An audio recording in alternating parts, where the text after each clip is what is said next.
Good evening, visitors. Welcome to the Australian War Memorial's Last Post ceremony. My name is Dennis Stockman, and joining us today from the Royal Australian Navy is Captain Paul Mogger. We warmly welcome the family of Lieutenant Andrew Hugh Carrigan, whose story will be told shortly. We welcome the veterans who have served, those that are still serving, and the families that support them.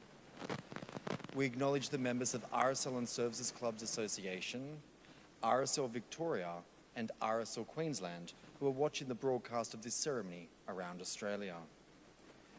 During this evening, wreaths will be laid at the base of the pool of reflection by family and visitors to the memorial. First, please stand and join in singing the national anthem.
The Australian War Memorial was the vision of Charles Bean, Australia's First World War official historian. Bean landed with the Australian troops on Gallipoli and stayed with them at the front through to the end of the war. The idea of this national memorial and museum came to him at Pozières, France, in the depths of the bloody fighting of 1916. Bean's idea was that this would be a place where families and friends could mourn loved ones buried in faraway places. It would also be a place that could help all Australians understand what these men and women had endured and what they had done for us. Bean's vision, to which we remain true, is best expressed as inscribed in the entrance to the memorial's galleries. Here is their spirit, in the heart of the land they loved, and here we guard the record which they themselves made. Tonight we'll read the story behind just one of those on the Roll of Honour, which lists the names of more than 102,000 men and women who have given their lives for us in war and operations for more than a century. But first we present a lament, Flowers of the Forest. Wreaths or floral tributes will now be laid at the base of the pool of reflection.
Today, we remember and pay tribute to Lieutenant Andrew Hugh Carrigan. Andrew Carrigan was born on the 20th of June 1889 in Moree in northern New South Wales, the only son of Andrew and Emily Carrigan. He was educated at St Joseph's College, Hunters Hill, on Sydney's North Shore, and was known by his middle name, Hugh, as well as his nickname, Tiny, which he acquired at school standing at over 6 feet tall. Andrew worked as a sawyer, and then, when war broke out in August of 1914, he was serving in the Royal Australian Field Artillery in Queensland. Less than 3 weeks after Britain declared war on Germany, Carrigan reported to Victoria Barracks at Brisbane and enlisted in the Australian Imperial Force. He was appointed as a bombardier of the 1st Battery of the 1st Field Artillery Brigade in the 1st Australian Division and was sent to Sydney.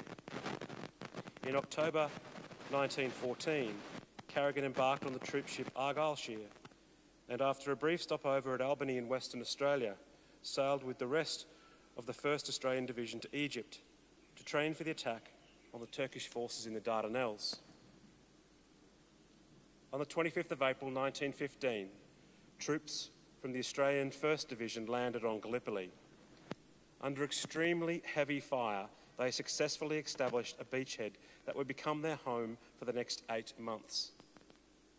In the extremely steep and rugged terrain, it was difficult for artillery to be successfully landed and deployed against the Ottoman troops. At 3 a.m. on the morning of the 26th of April, the 1st Battery landed 1 gun and 3 wagons, moved into action on top of Shell Green, and remained in action for the whole day, firing more than 500 rounds on the enemy. The difficult conditions soon saw Carrigan's unit, along with the Australian 2nd, 3rd and 6th Batteries, move to Cape Helles to provide artillery support for the British troops landing in the area. It was while providing this artillery support that Carrigan was injured by a gunshot wound to the shoulder on the 15th of July. The injury was serious enough that he was sent to hospital in Malta to recover for nearly 4 months. Carrigan returned to Gallipoli in early November until the evacuation of Australian troops to Egypt in December. On the 17th of December 1915, just days before the last troops left the peninsula, Carrigan was promoted to the rank of corporal. On that same day, Australian troops played a game of cricket as Turkish shells flew overhead in an attempt to create a distraction from the imminent departure of Allied forces. The game was played on Shell Green, the same area where Carrigan and the 1st Battery had first set up their guns in the early hours of the 26th of April. After the evacuation, the Australian Imperial Force effectively doubled in size while encamped in Egypt. Carrigan's experience serving on Gallipoli made him a useful and sought-after soldier. He was transferred to the 113th Howitzer Battery of the 13th Field Artillery Brigade of the 5th Division and sent to France, arriving in June of 1916. Carrigan provided artillery support for Australian troops at Fromelles in July of 1916, the first major action undertaken by Australian troops on the Western Front. In August 1916, he was promoted to 2nd Lieutenant and spent months in the Somme region of France before being transferred to Belgium, when the focus of Australian operations moved north in mid-1917 in preparation for the Third Battle of Ypres. On the 18th of October 1917, Carrigan was awarded the Military Cross, his citation reading that it was awarded for conspicuous gallantry and devotion to duty in charge of ammunition wagons, when hostile fire caused 3 casualties to drivers, killing 2 horses and wounding 11 others. He at once gave orders for the removal of the wounded, rearranged the teams, and supervised the withdrawal of the column in spite of the continuous shelling. On the 2nd of November, Carrigan was positioned outside the town of Zonnebaker in Belgium, providing covering artillery support for Australian frontline troops. Carrying out bombardments on German positions often brought about retaliatory fire, and it was in one of these retaliations that Carrigan was killed by an exploding shell. He was 29 years old. The commanding officer of Carrigan's howitzer battery wrote to Carrigan's mother, "Your son's death has created a breach in our ranks, such that we will never be able to refill.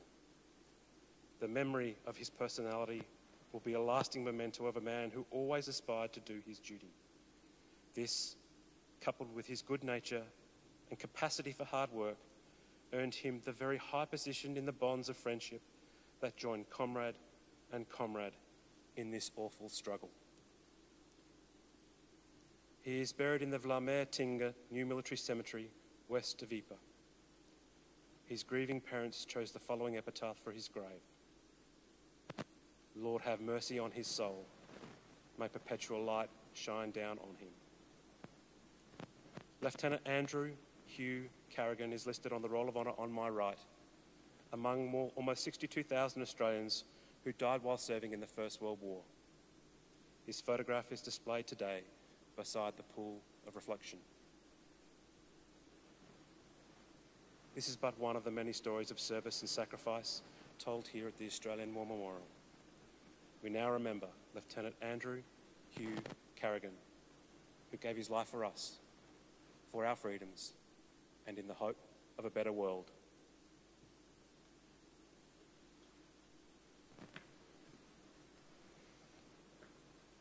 Please stand for the reading of the ode and the sounding of the last post.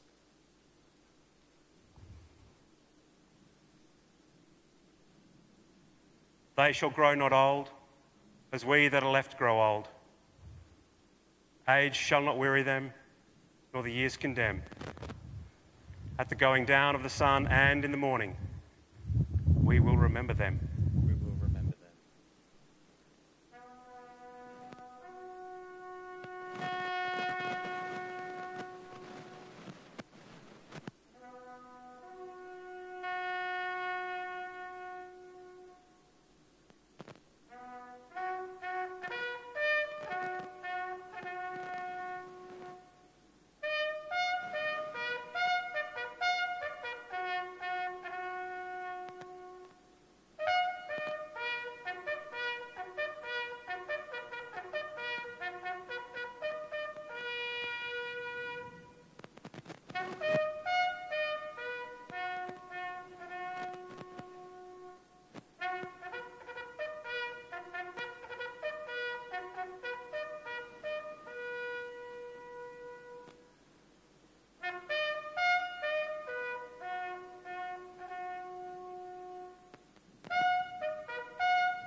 Lest we forget.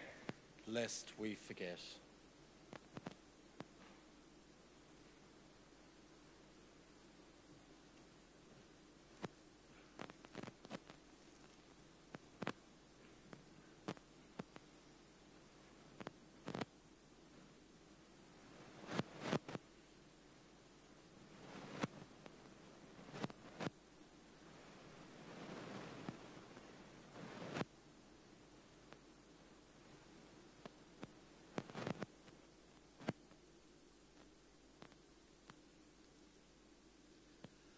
We leave you this evening with the words of the memorial's founder, Charles Bean.